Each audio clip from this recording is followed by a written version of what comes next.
Ya RAMOGI nitiere wang' sama yudo weche manyien chenro mar OIMORE nitiere mathoth ma otimore pacho kaendi weche mag masira mabende koro kelo kuye gwenge mag Taita Taveta. Wantiere kod weche motenore kod duond bura mar ODM to kod okang' mokawne moko kuom jood bura. Jopiny wacho ang'o to duond bura mar ODM to chung' mare en mare.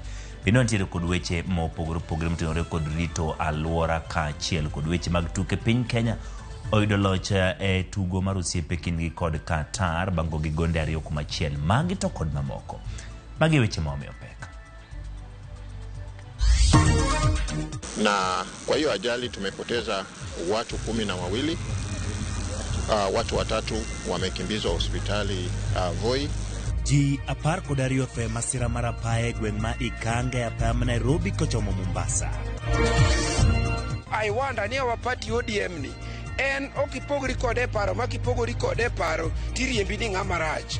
ODM omako chung' mare wi okang' mar chako riembo moko kuom jood bura ma gin jokanyo. Jopiny bende ogolo pachgi. Tulishika watu 3 ambao walipelekwa jana kotini na tulipata miili 2. Achija dek osemaki nikech tim kuo malogo maute tok chik e kar dak malolwe Kisumu.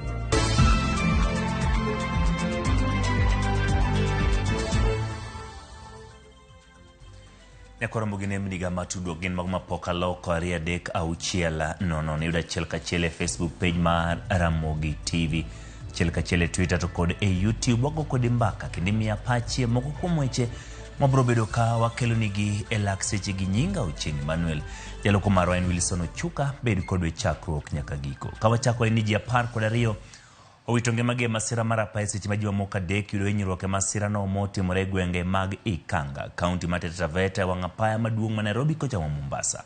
Masira no timore kar saa 10 mar odhiambo kojuko matatu kod trela ma notumore rigiri. Jogo mane yudo hinyruok oringo e kar thieth ma Moi boma Voi, kaunti no kama gidhi nyime gi yudo thieth. Apisas mag obila e kaunti no timo nonro e gima dine kel masira no ka gikwayo derepe mondo obed akicha kendo luwo chike mag apaya.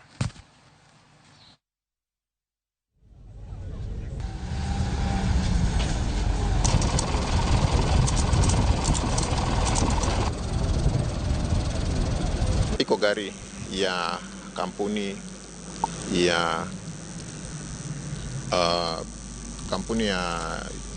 ya Genesis ambayo ni shuttle.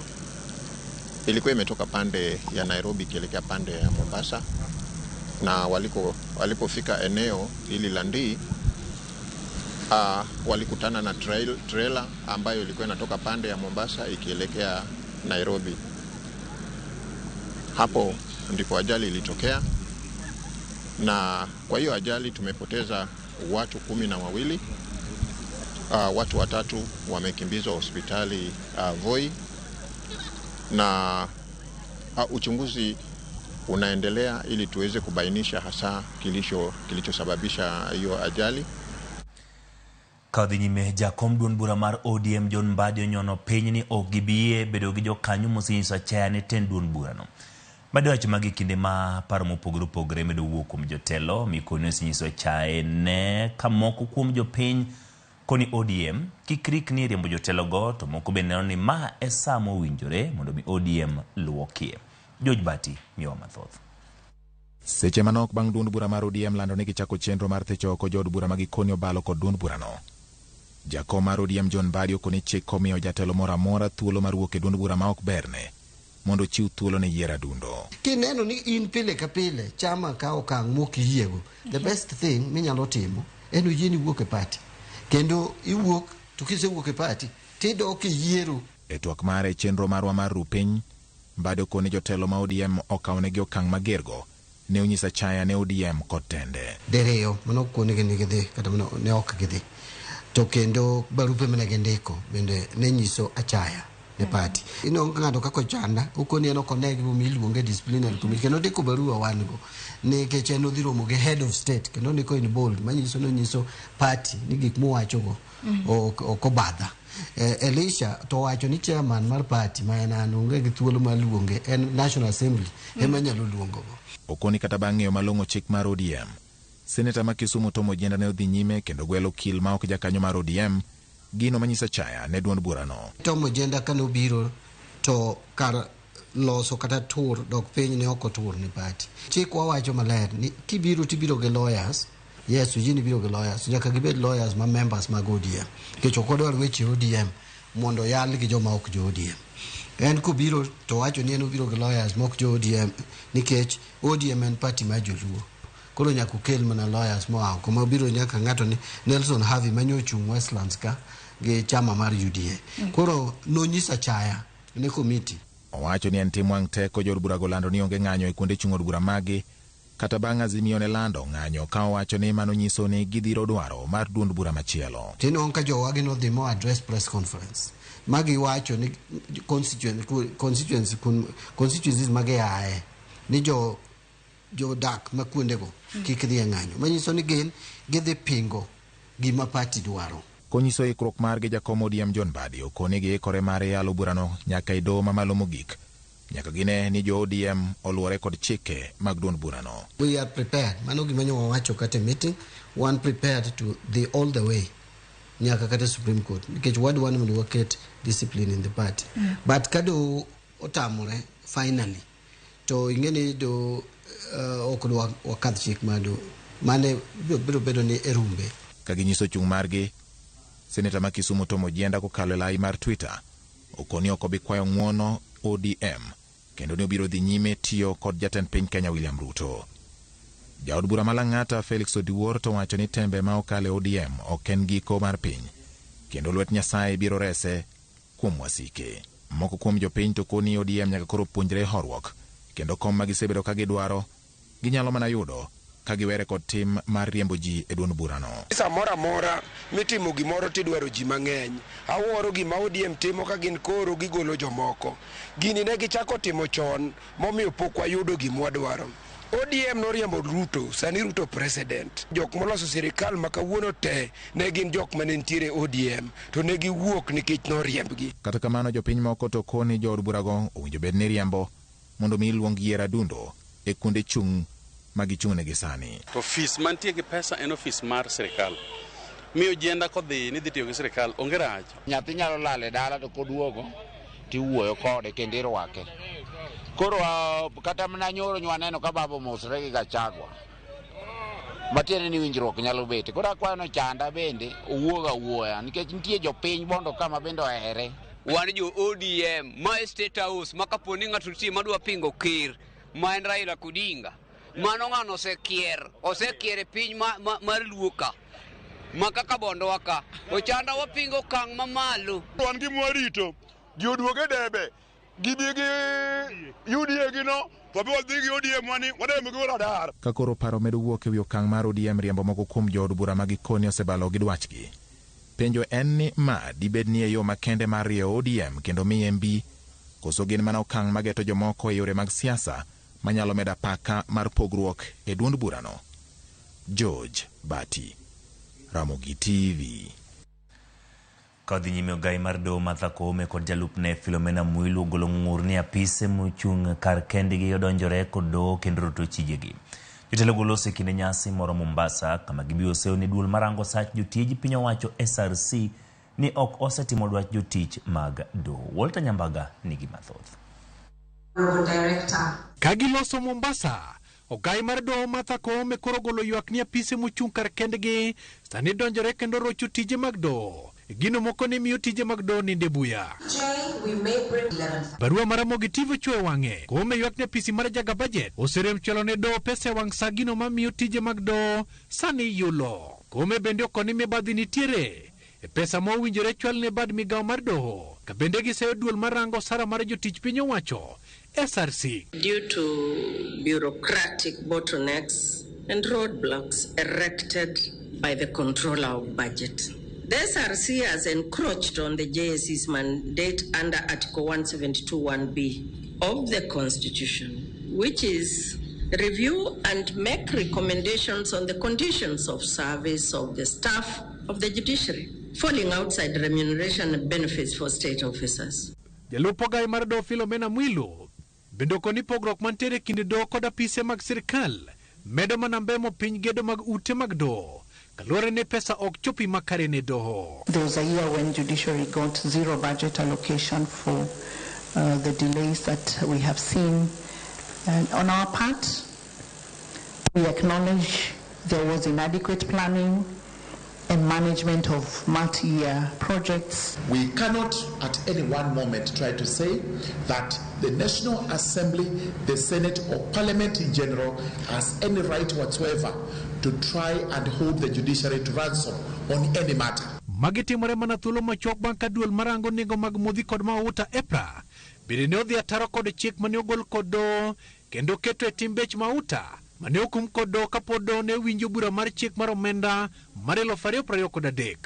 Filomena Mwilu to koni jopiny pod ni kod geno kuom do kaluwore kod ng'eto mag buche. Kata kamano ywak nitiere ni nyaka sani SRC okose winjo ywak mar jotich mag do. As the custodians of the social transformation promise of the Constitution envisages that we are to be the enablers for the realization of its aspirations. We are to utilize the law to effect positive social change. Walter Nyambaga, Ramogi TV. Erokamano Walter Nyambaga. Duol mochung'ne kedo gi mibadhi e pacho ka EACC ogolo siem ne tend counties ewi apise michuo kod ji ma indiko e tich e tok chik. Siem no biro e kinde ma counties moko osebedo ka chugo apise moko oko mar chike matayo kaka onego ndik jotich mago mabende tie county. Kaluwore gi oboke mane ochiw kod duol mar Transition Authority kod mano marango sara ma jotije piny owacho, apise monego bed e counties oting'o jatend jotije apisi governor. Apisi mamoko gin mag josum pare weche mag uchumi, siasa, chike kaachiel gi apisi director mochung'ne weche fwambo.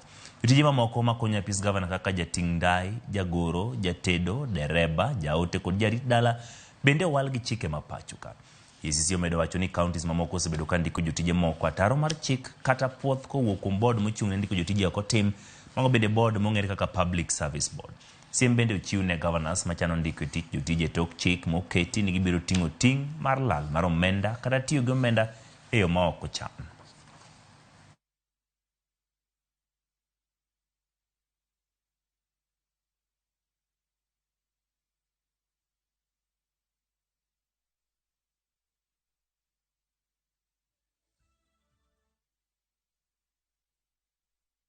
Riwruok ma governors koro wacho ni oket gi tenge e chenro mar iko paro 4 mag chike migeno ni biro tere od bura mar tego chenro manyien mar thieth. Romo kod jatend migawo mar thieth Susan Nakumicha kod jotelo mamoko e migawo mar thieth, governors wacho ni ne ber ka inywako pachgi e okenge mokwongo mag iko paro mag chikego mondo kik tuomruok bedie e thuolo mabiro. Kaka Simfros Okenda lero, Nakumicha osingo ni biro neno ni pachgi onywandi e chenrono. En romo manokelo kanyakla governors, jatend migawo mar thieth Susan Nakumicha kod jodito mamoko e migawo mar thieth. Twak no bagi wi chenro manyien mar thieth mar Universal Health Coverage mabiro neno ka paro 4 mag chike otere od bura motelo ne yango chenro manyien mar UHC dwe mar 10 higani. Governors ywak ni migawo mar thieth oseketo gi thenge e chano paro 4 mag chikegi. Gino magiwacho ni nyalo biro kelo tuomruok e kinde keto e tim chenro mar Universal Health Coverage migeno yangi manyien. And we wanted to know where we sit in terms of the engagement for today. Are we recipients? Are we just part of public sector or what we call stakeholder engagement? Or are we supposed to be co-drafters of these particular bills? Achiel kuom gigo ma governors ywak ne en paro mar chik matayo omenda mag bero ute thieth.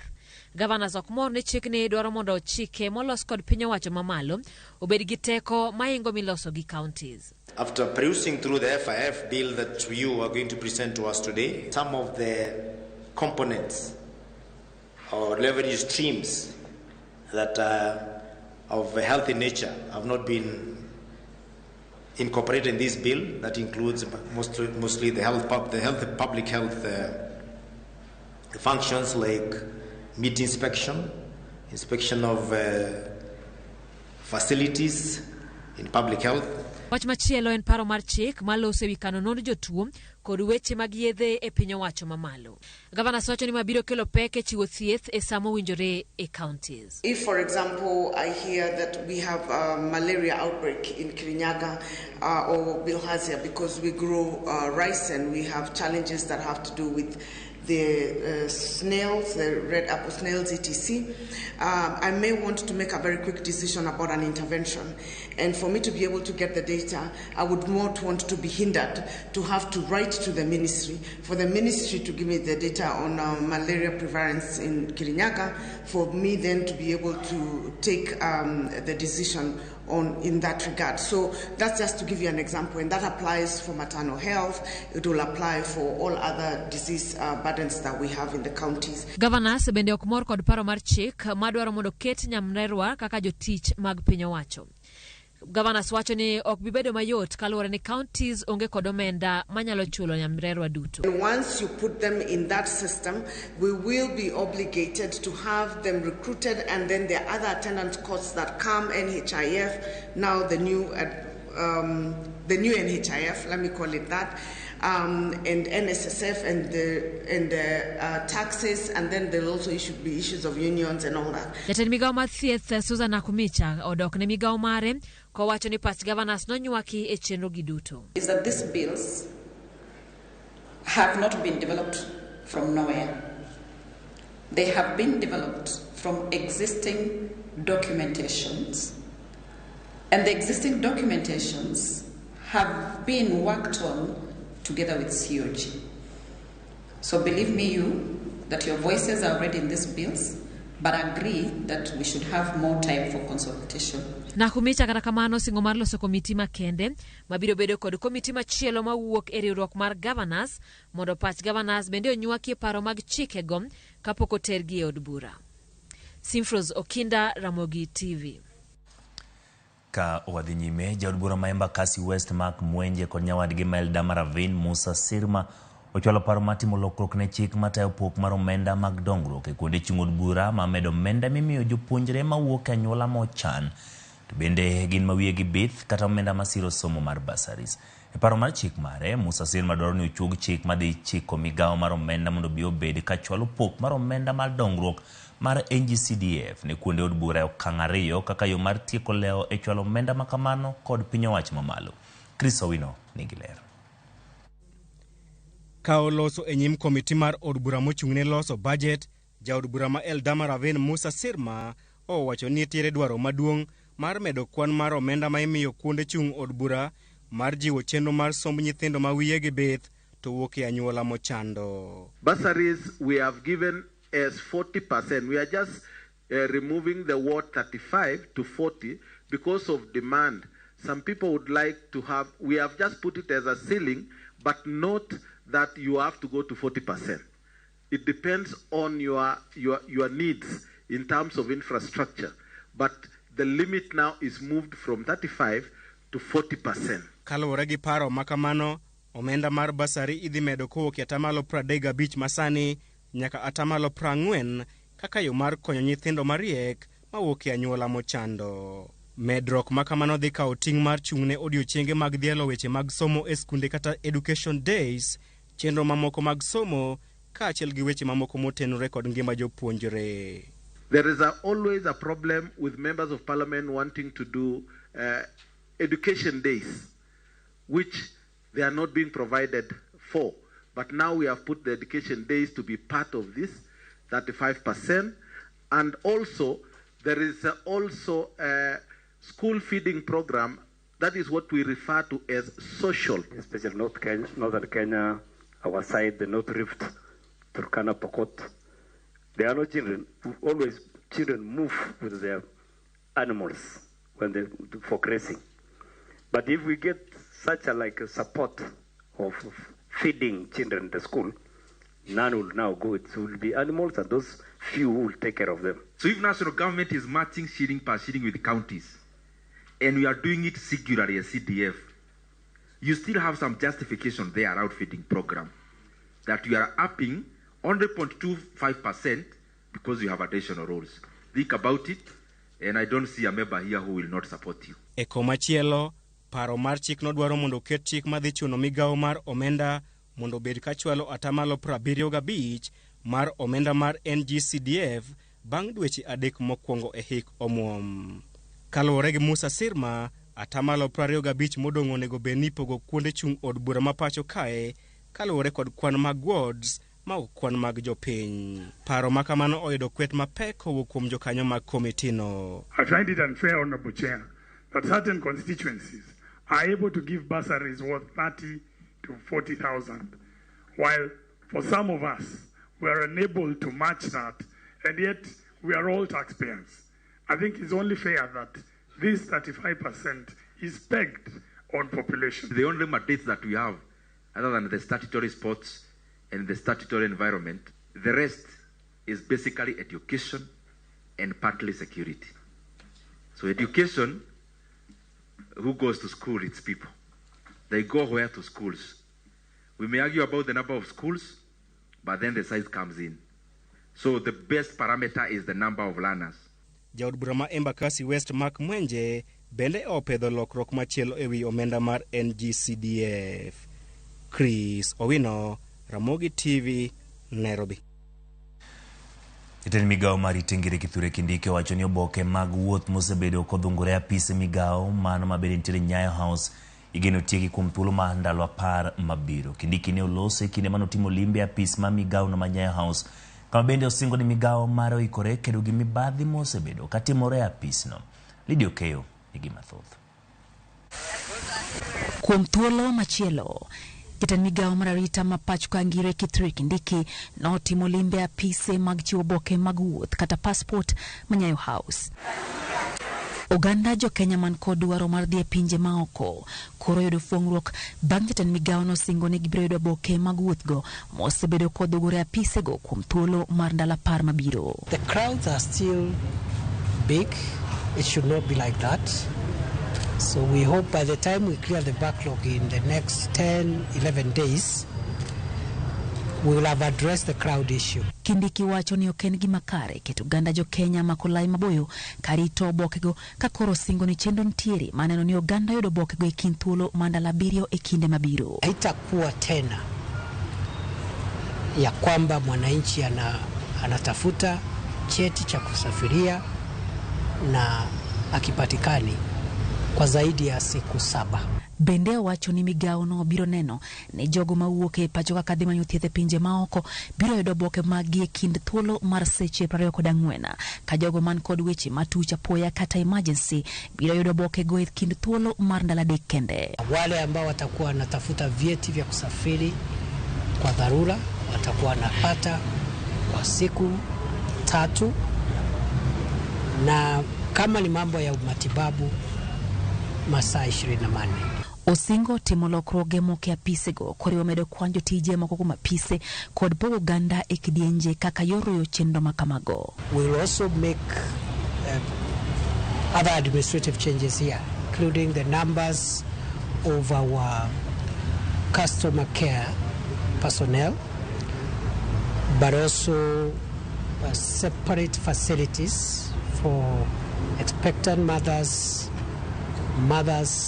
who are lactating, mothers of infants, and persons with disability.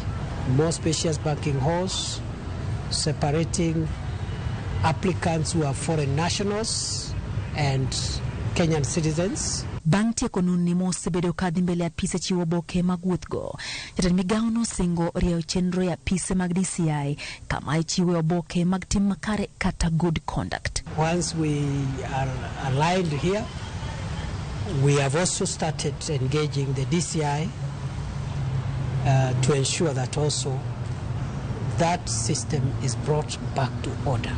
Jatend migawo no kata kamano yango ni pod gintiere kod midhiero makagi kache migawo no, to kata kamano osingo timo duto monyalo mario chenro makamago. Lakini bado hatujafurahi kwa sababu bado wananchi wanateseka. Wengine hapa wameniambia wamengojea masaa 2. And that is a very long period of time. No citizen should spend more than 30 minutes for whatever service. Lydia Okeyo, Ramogi TV, Nairobi. Ya kora mogiro kamano kuom medo bedo koda e chenro mar OIMORE nitie jogo maloso koda kalamba mar 2-6-000. Okang' ma ODM okao ni kare kendo winjore kaluwore gi duond chik. Onge chik ma duond bura mar ODM oketho. Jok mobalo owe kuondore ni ODM onge thoche, to ene gima ne gitiyo godo e laro kombe mag siasa. Luor kod chik nyaka bedie party mopogre gi mano. Pen mana anjao mano Samuel Owidero kamano kuom ote ma Ramogi TV ochieng' OIMORE aneno weche OIMORE kan Karen Kind atimo mos ne jogo mamito ngimagi e masira. Nyasaye oket chunygi kama okwe. Mano Benta Charles ero kamano kuom kete Ramogi TV. Eriko Demo kiwuok chunge Kanyamkago Ramogi TV ler sipwap intiere kod Joshua Oyamo. Iwacho ni ajali no lit manade Nyasaye mondo kony piny. Ero kamano kuom kete Ramogi TV. Ramogi TV nyathi ka okoso to ichwade, ok riembe dala. Jo ODM onego lokre giwe riembo ji kamano, gibiro wito ji mathoth. Maeno wino Janabi ka intiere Oyani Masairo kamano kuom kete Ramogi TV. Aneni kanyo ya timos na wede kod osiepe ma owito ngimagi.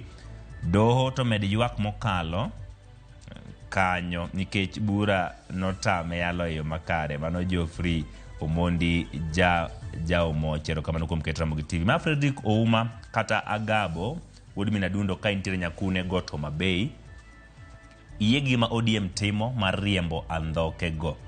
Ka ging'eyo ni jopiny sirogi to gibiwa gi UDA to kadang giyudo mbulu ane mondo giwane ane. Wacho ni mos ni min Pamela gi nyithindu Austin Jabez gi Michelle kod James ero kamano kuom kete Ramogi TV. Joja ola ineno Ramogi TV ka intiere Nyakacha kendo jo ODM go oriemb te. Wadwaro yiero kuonde go. Mago pach jogo maneno achiel kachiel. Namba mar 2-6-0 thuol podin mari mondo mi twak koda kikidhi mabor pod wantiere kod mathoth mobiro go tok yuyo matin.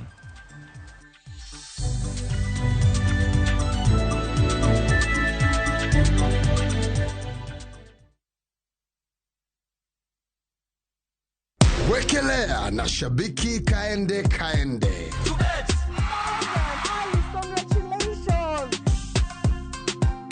Naitwa Alice Mutindi, nimetoka Embu. Nikapigiwa simu kwanza nikaignore, nikapigiwa tena nikashika. Nikaambiwa ninapigiwa kutoka Shambiki. Nikakumbuka, ulikuwa umecheza. Nilikuwa nimecheza.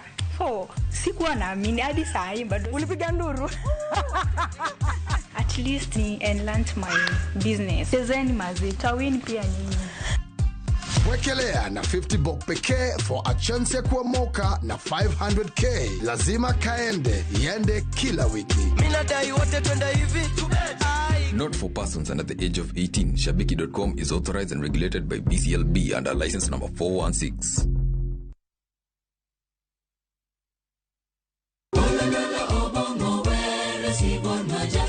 Wabedo jomaler e ngimawa ka warito ler mar pachwa. Kila neno lake lanikumbusha dunia hii inapita. Kod winjruok gi Nyasaye. Winj wende Sabato. Jifunze kuridhika na kile ulicho nacho. Shukuru Mungu wakati wote. Mamiyo wa thuolo maber mar wer kendo pako Nyasaye gi chuny moikore. Kama si wewe singelikuwa hapa. Walando gi kinda wach maber mar Nyasaye. Nyasaye okoso ni kanye ma weche olokore ngima ni di ma okinyal paro kama ni wuoke. Ng'e teko mar riwruok kokalo kuom lamo kod wer. Injili ngima Sabato ka Sabato mana Ramogi TV. Singelikuwa hapa.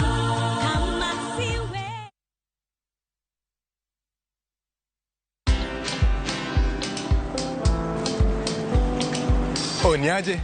Ni kama unashangaa kwa nini naangalia simu with so much focus, eh? Usishangae sana. Nimekuwa ndani ya story kabisa. Ni kama ile hali ya juzi. Ni kama nilikuwa hapo. Iki happen. And when this new market was being opened, ni kama nilikuwa hapo tu. Hata vile local tourists for a special rate at the coast, I was there. And when this new road was being commissioned, I was right there. Na hata wewe, unaweza kuwa ndani ya story wherever you are. Just download Citizen Digital. Stay informed on all the news and events as they happen across the country, the continent, and the world at large. Download Citizen Digital, Kenya's #1 news app.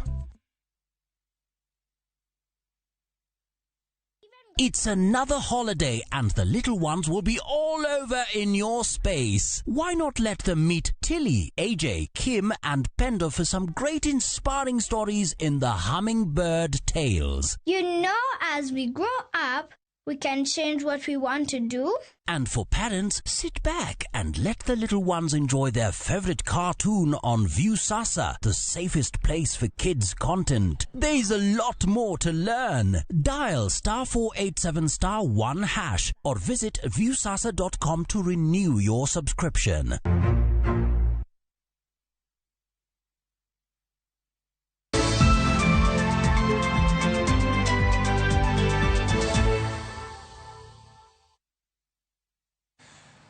Erokamano kuom medo kete Ramogi TV wadhi e kaunti ma Kisumu. Achije adek osemaki ketudo kod bedo e kweth mar logo mauta kuok e dundu mag kambi Kenya Pipeline Kisumu. Achijego omaki bang' kanyocha ogogi gono kane yud bur ma okuny magilogo do mauta e kar dak malolwe, kendo nonro dhi nyime ka penjo maduong' en kaka kuo makamano ne ochakore kendo kaka ne itime.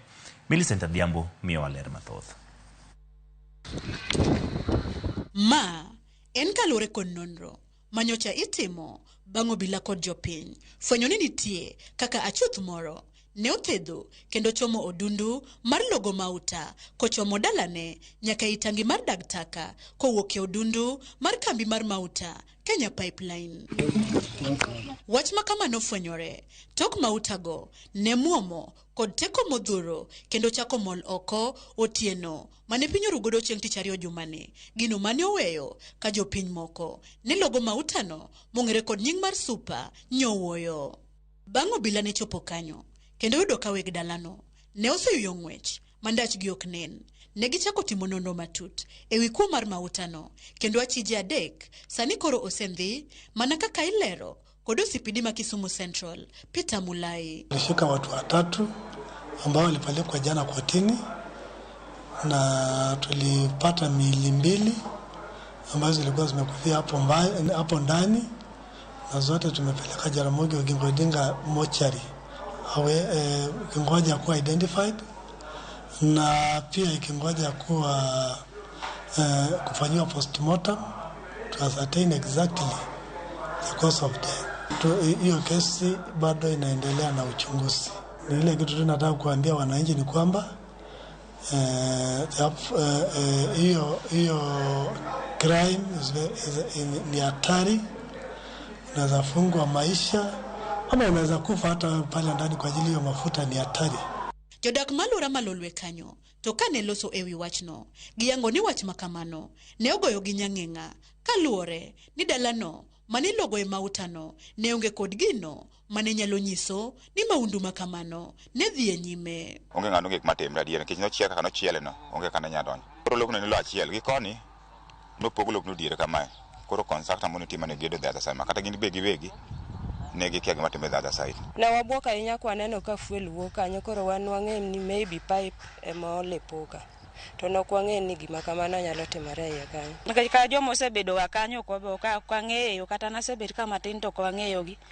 Nen boko apoka neno gi gande. Gimedo bende ni gima ne okawgi gi wuoro ahinya en ni tangi mar dag takano kopogore kod wach logo mauta e tok chik bende nolokore kaburini bang' yudo ringre ji ariyo mapoko yangi e seche mane ikunyo kar maunduno mar duoko mautano e kambi. Kata kama itini nogol kanyo to be nobwogo wan to jogo to yudre kuno nade kata gi to ma ang'o mokelo thogi ne iye kuno ke wang'e maler nyaka sani. Mondo ing'e fweny kane mafuta nitie is not easy.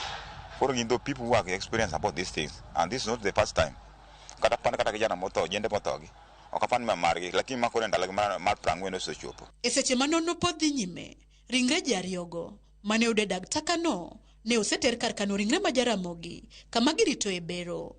Achudhi adek mane osendhigo igeno ni biro chwal e nyim doho bang' ka jang'ad bura maduong' Chief Magistrate Dickson Onyango osebiro puodho andika mar obila mochung' ne nonrono madwaro mondo odin ne achijego kuom ndalo 14 mondo konygi e timo nonro kapok orang buchgi kendo ng'adnegi bura. Bende achich machielo maitudo kod maunduno mar logo mauta e tok chik pod nitie ng'wej pondo kuma obila pod luwo ndache. Millicent Adhiambo, Ramogi TV, Kisumu County. Kaudhi kaunti mabei piny owacho kaunti no kelo chenro manyien mar choko osuru e yor lony manyasani kuom jopiny kod johala. Chenro ma dho ngere dendo ni app manie simb ong'we yamo piny owacho yango ni dhi konyo e dino rode mag mibadhi. Gavana ma Mabei Gladys Wanga ne otelo ne jodito mamoko e kaunti e chiwo ne jopiny puonj e wi kaka itiyo gi lony manyasani mar choko osuru e chirni kaka yor medo rieyo yore mag choko osuru kuom jopiny.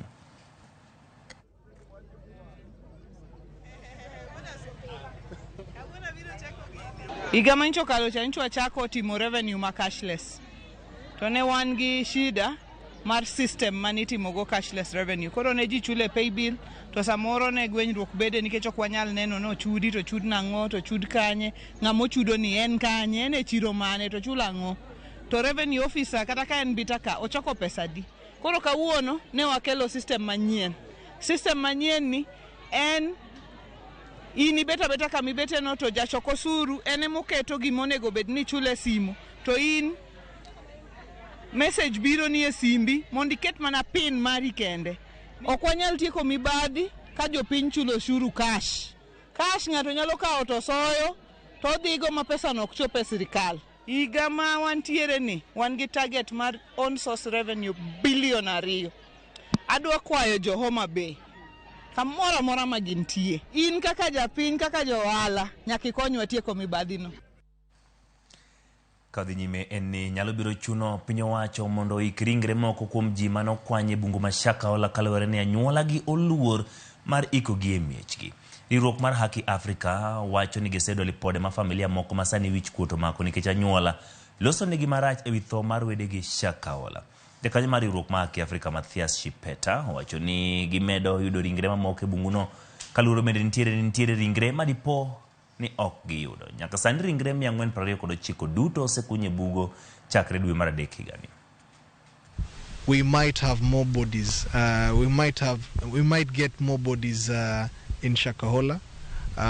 Kulingana na ile tu pite tu zile za pale ndani, tukaweza kupata shallow grave ambayo ndio huo mwili mmoja ambao tumefanyia postmortem leo, na kulingana na vile statistics naenda so far ni 429 bodies ambazo zimefanywa postmortem, with many other more bodies expected to be found in Shakahola. It is shocking na bado ni jambo ambalo linatushtua sisi kama nchi, kwa sababu hatujui process hii itaisha mwezi gani. Sasa tumefika mwezi wa Septemba, huenda tukaenda paka mwezi wa Disemba tukiendelea kutafuta mili, na huenda pia tukawacha mili mingine ambayo labda hatutaweza kuipata katika sehemu ile ya Shakahola. As we go on, sasa wameanza process ya embalming ili mili ile isiweze kuharibika zaidi, kwa sababu kuna haja ya kwamba sasa baada ya kufanya DNA tutaweza kuunganisha familia na mili ambayo iko pale. Na tatizo ambalo liko sasa ni kuwa familia za wale ambao walipoteza watu wao, wengine huenda hawataki kuenda kuchukua mili ama kuenda kuzika katika kule nyumbani. Kwa hivyo bado tutabidi tutafute familia hizo ili tuweze kupata consent ya kuweza kuwazika labda Shakahola ama pale mahali ambapo itakuwa imetengwa na serikali. Jopunjre kachiel kod jonyuol ywago nengo mamalo mar somo magiwacho ni kidek mono jopunjre mathoth yudo tiegruok. Java marwa ma Migori Juma ne oloso kod jopiny manyatike wi chal mar somo e kinde matend CDF makono singo medo siro somo kokale chenro mar Mwangaza.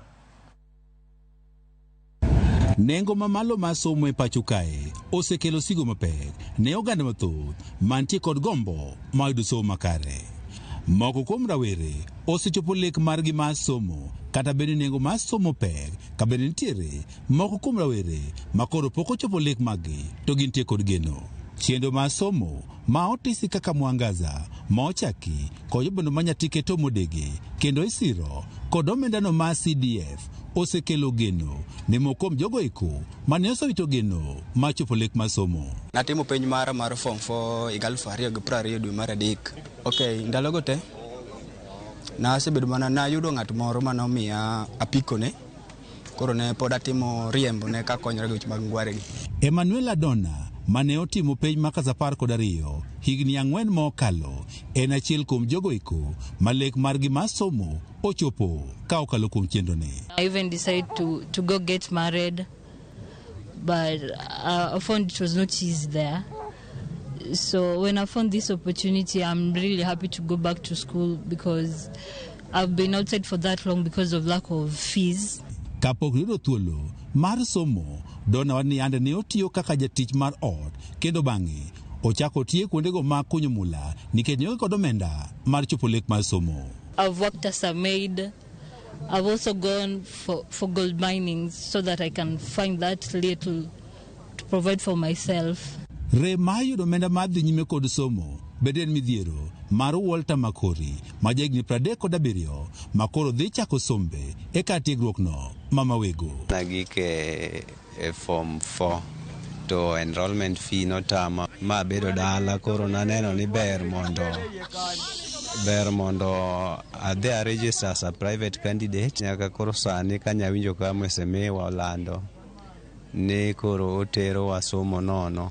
Makori wacho ni kata beni lek mare ne odeko to koro entie kod geno mar chope. An gi family gi nyithindo 2 maweyo dala, en miyo matiyo matek, en gi biashara moro matin motimo kendo ageno ni mano biro pushe maber kabisa seche ma pod an e school. Adwa dhi timo course mag electrical engineering. E bwo chenro ni mar Mwangaza, jopuonje maromo 183 oyudo thuolo mar donjo e kuondego mag tiegruok ka isirogi kod omendano mar CDF maromo $5 million. Wan ka gi joma nji osenyombo, joma osenyuom, kendo wan ka gi joma ong'ol. Jogi duto gin joma oyudo C- kadhi nyime. Chenro mar Mwangaza manyiso ni ler ochak gi Honorable Tombo ya Odege mondo kony nyithi nyathi ke mafiso tamo kendo osetamo kuom ndalo mang'eny. Wabiro chulo negi pesa te midwaro mar skul. Jopuonje ka achiel kod jonyuol ywak ni nengo mar somo osedhi malo e pacho kae ka bende koro mae dek mi mathoth mawuok e familia manonge ni piny kos moko somo. George Juma, Ramogi TV, Migori. Moko kuom jokanye counties mantie alwora ma Nam Lolwe koro wuok oko kendo riwore e yore mag kelo dongruok e kindgi kokalo e riwruok mar Kishi Homi. Kalore gi jotend riwruogno ma bende oting'o counties kaka Kisumu, Siaya, Homa Bay kaachiel kod Migori moloso nyingno ma ibiro kelo oganda onagi kanyakla e yor puonjo kendo golo hola ne jogo man gi chenro mag dongruok kaka pur gi ohala mamoko. Riwruogni bende dhi chiwo thuolo mag tiegruok ne jokanyo mage mar medo jiwogi.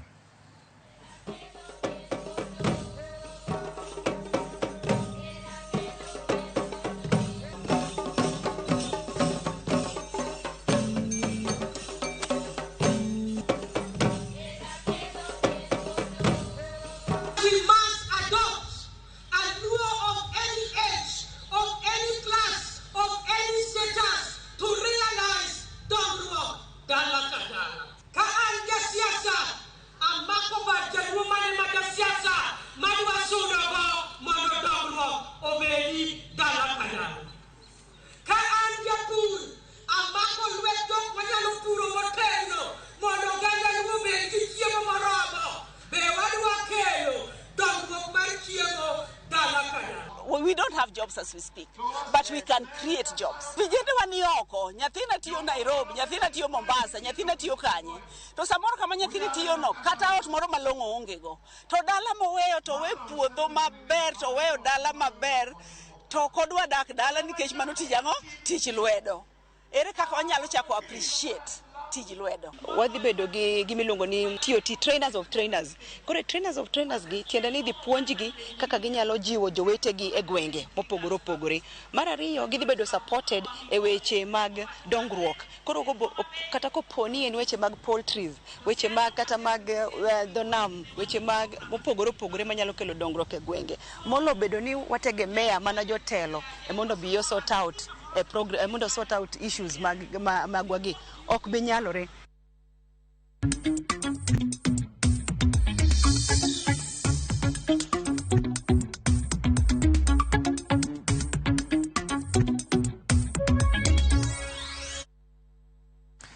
Wadhi chiro bad migawo ma choko osuru e pacho ka KRA koro yango ni gionge kod teko e chik mar choko gope mag kembe sukari nigo. Seche ma piny owacho chako chenro matemo chiro kembe go ahinya to keto gi lwet ji giwegi. Commissioners mag KRA kawuono chopo nyim jood bura mag komiti ariyo ma nono wach chiro kembe kama ne giyango chik mar Finance Act to omiyo gi teko mar ketho gopego. Ne ginyiso jood bura ni kembe go ni kod gowi ma osuru maromo bilion 36.7 duto kaka mar Mumias nigi gowi ma shillings bilion 20.2, Nzoia bilion 7.2, Moroni 3.2, Sony bilion 3.2, Chemelil bilion 2.8 kod Miwani bilion 2.1.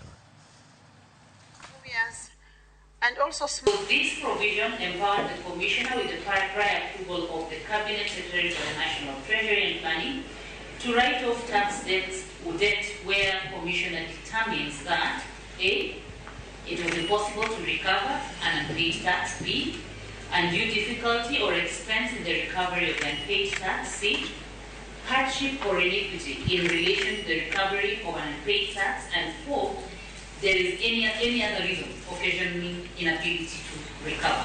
This particular provision has since been repealed by the Finance Act 2023. What that then means is that the window to write off such debt no longer exists for either the Commissioner or the Cabinet. So, Chair, not quite the position we take because I wouldn't speak for the National Treasury, but that could be an available window. Kawadhi kadhoad na mchumbi odiochieng' mar ariyo bang' show ma Mombasa chakore ayanga johala, jopur kaachiel kod jopith. Koni ok gimor kata matin gi kwan manok mar jogo mayuoro e showno higani kipimo kod higni mosekalo. Kaka jafwambo marwa Mombasa Joja okoleronwa gi ywak ni huma mar dhi e show medo mana dok chien kipimo kod kinde mosekalo. Omiyo gidwa ni okang' okaw mapiyo mar chiro chenro mamoko ma tinde ojwang'. E odiochieng' mar ariyo, show ma Mombasa ne odhi nyime. Kata bedo ni kwan jogo manyiso mwandu kod chenro mopogore ne nitiere kar romo, kwan jopiny mane oyuoro to ne pod ni piny. Luoro mantiere ni kinde mabiro, wach show kidek podho ka diponi ok bi kawo okang' mapiyo mar lombo jopiny dhi e kuonde ma kamago. Machalo kaka jo wildlife mane kelo live animals, lee mangima. Sani koro kelo mna lee moko ni simba moro mar mabati molosi. Gik carvings moko mane kuonde ma Wakamba uso to gigo ok nyal kelo jopiny so. Ji nyalo gombo ni jowi mangima kata gimoro mangima gima live. Stoni duong' nyakete kata mana lie. To ywajo mang'eny jo to SK ni ko paro no. Dai be ne anema anyalo advise. Sani ngima odhi malo kendo nyithi skule mwanene soka. Jo madongo ok bi nikech kidhi e gate tido ka gate jo SK oketo bei malo. To ngima boingo ji dwaro gate siling 300 gi wiye kuom ng'ama ng'ongo. Samoro in gi nyithindo kinyal kelo gi nusin gi ji ang'wen e family. Wang' ni show ber ahinya uso ni piny. Jonyuol wak ni gionge pesa gitero nyithindo skul. Koro pesa onge koro uso ni piny. Dhano bok ng'eny show ji ok ng'eny ahinya kaka years mosekadho gi. Moko kuom funde to kone gi mor gi orage manyocha giyudo mar gedo to kod duso udi e show no ma Mombasa.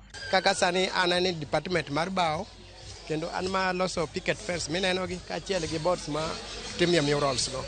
Koro na kwayo jowetewa mantie kata nyithionagi kata kabinde mamoko be ni tich mar jua kali en tich monego bed ni imiyo nyathini nafas mondo time. Gitem mondo giinwa sekta mar SK malo mondo jopiny obi one gigo manyalo medo gi dhano som pur, dhano som yore mang'eny. Show kama onego days moko nego ket ne ji odonj nono. Eka show nyalo pong spending nyalo spend kosedonjo. Kata kamano, moko kuom jo ohala to ne onyiso geno ni kwan no kidek medore giko juma ni. Ma gikoni en nikech show ne oyawe kor juma ka oganda mathoth ni e tije ka jopuonjre bende ni e school. Bado tunatamani kama vile zamani kitambo kidogo watu walikuwa nakuja kwa wingi. Ingawaji tunaona watu wanaanza kufurika kidogo kidogo, lakini si kwa kasi kama vile tulikuwa tunatarajia. Tuseme ni vile show sasa ndio inaanza. But siku ya wazazi ni kuanzia kama hizi vitu nauzia sana wazazi. Kuanzia kesho, Friday, Saturday, Sunday. Ne watimo limbe kibanda mar Kemri matimo nonro mar thieth. Kae, gikoni achiel kuom nonro masani gitimo, en rango kaka ginyalo loso yedhe pacho ka mar gayo muom tandawuoya ma piny owacho tiyo godo e waro yedhe kowuok e pinje maoko. 80 to 90% of drugs that are being used, or pharmaceuticals used in Kenya, are imported.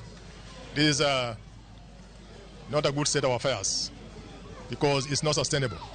And again, we have to put in a lot of foreign exchange to be able to import these particular medications. So here, we are working in Kenya to see that we can save the country from that. Wendo moyedhi e show makawuono ne en jalup jatend piny Kenya Rigathi Gachagua makoni nyasi mane obagi e pacho ka mar weche lokruok mag kor lwasi ni uting'o nying Kenya malo. Viongozi wote katika bara la Afrika wamemtambua Rais William Ruto kama kiongozi ambaye anaweza ongoza Afrika. Kwa hivyo wale wetu hapa wachache walikuwa hamtambui Rais William Ruto kama kiongozi wa Kenya, wanatakiwa wajiulize maswali. Jo ohala mochope show ma Mombasa ywak ni kwan jong'iewo chal ni pod ni piny. Omiyo gidwa ni piny owacho oketie maino mar neno ni giketo chenro mag lombo jogo mabiro e show mondo miyo handgi odhi maber. George Aoko, Ramogi TV, Mombasa.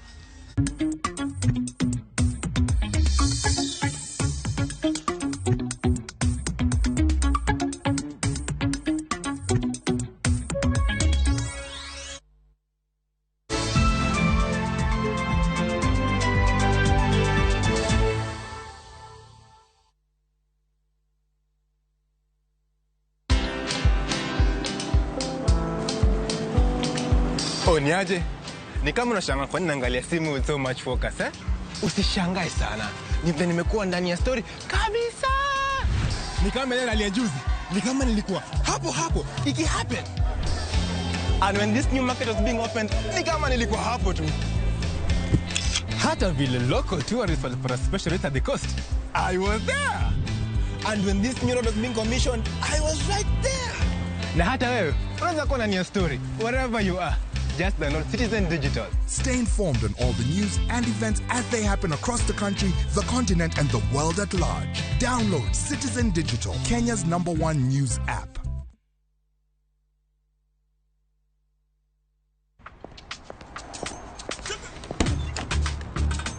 Oh, nice dashboard.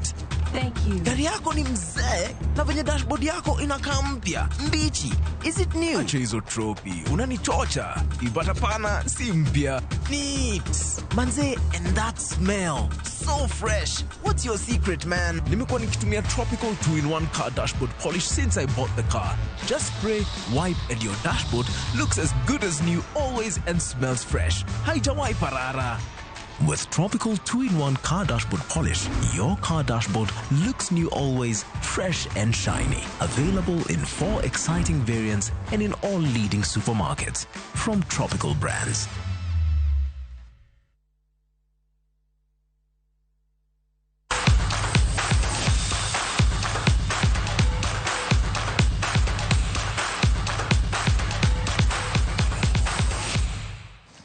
Yakora mgajwang timba dhula mara Harambee Stars oleo tima Qatar gonde ariyo kuom achiel tugo mar osiep mano tugo odhiambo ma kawuono. Tugo mano chakre kanyo saa 10:15 gonde mag Harambee Stars olo kod jatugo Joseph Okumu kod Amos Nondi. Report motenore kod Mind to kod pitch nigo gin mago moa e kod chiema kiny saa 7 biro yudo. Tuke dhula mag chapa dimba ochomo kaunti ma Siaya kod Kisii gi kod Irani. Chengeso kaunti ma Siaya biro yao pap ka tugo kind timb nyiri Majera mawuok Ugenya kod VS Girls mawuok game tugo biro baga lap ma Siaya KMTC. Yawuoyi biro bago tugo saa 8 kind timba dhula mar Ambira Mobimba Secondary mawuok Ugunja kod St Peters Wagai Mixed mawuok game. Jumapili Kisii Queens biro rakore kod Kenya Nyamoteiribe FC. Kasmol Simba rakore kod Chuni FC lap ma Sameta kaunti ma Kisii. Finals mamoke counties ma Nyanza kaka Homa Bay, Migori, Kisumu kod Nyamira biro bago gi kod Irama biro kendo biro yao pap ne tugo kind counties kama timbe 4 mag nyiri kod yawuoyi biro mole kidieny mar regionals mano finals ibiro bagi kind tarik 30 dwe mar 9 kod tarik 1 dwe mar 10 higani. Mano bo timbe 517 kama oting'o 354 mag yawuoyi kod 163 ne opiem e gwenge mag Nyanza kochakore kidienje mapiny.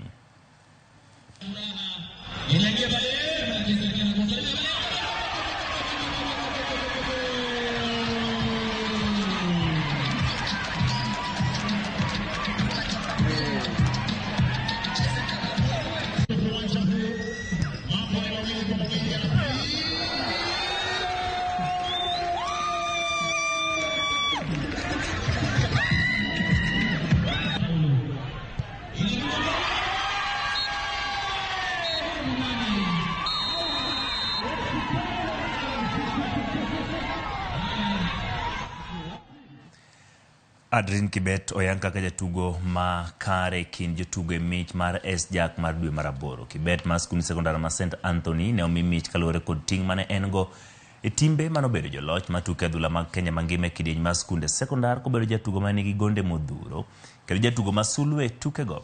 Kibet ne omi mich odiochieng' ma kawuono nyasi mar yango kendo dhialo jatugo ma kare e mich mar S-Jack LG Awards. Kamorin Kemunto jata chenro mar tudruok mar LG East Africa ne opoyo Kibet ka ojiwo jotugo mondo tim sinane. Kibet osebedo jopuonjre kendo bedo jopuonjre mokwongo mimich makama e kind jotugo ka osingo tiyo matek e klas kod weche mag tuke kendo bedo ranyisi makare ne jotugo mamoko matindo e pachoka.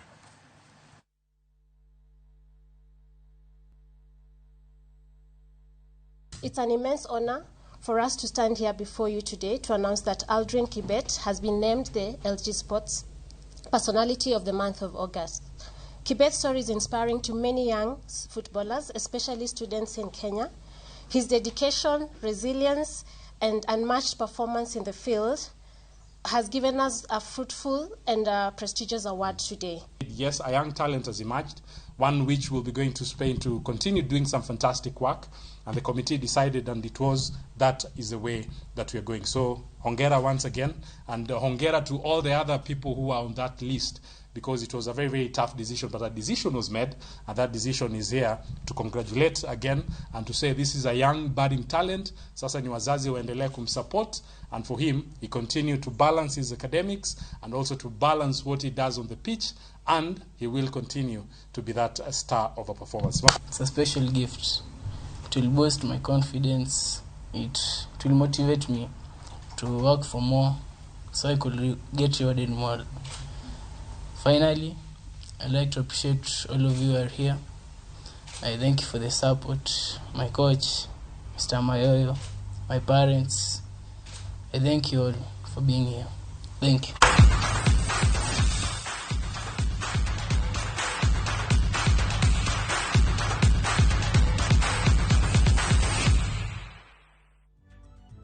Erokamano nyako Ramogi kuom kete e Ramogi TV chakruok nyaka giko mano ma chenro mar OIMORE. Nyinga Ochieng' Emmanuel Jaloko marwa ne en Wilson Ochuka. Ubergi otieno mokwe.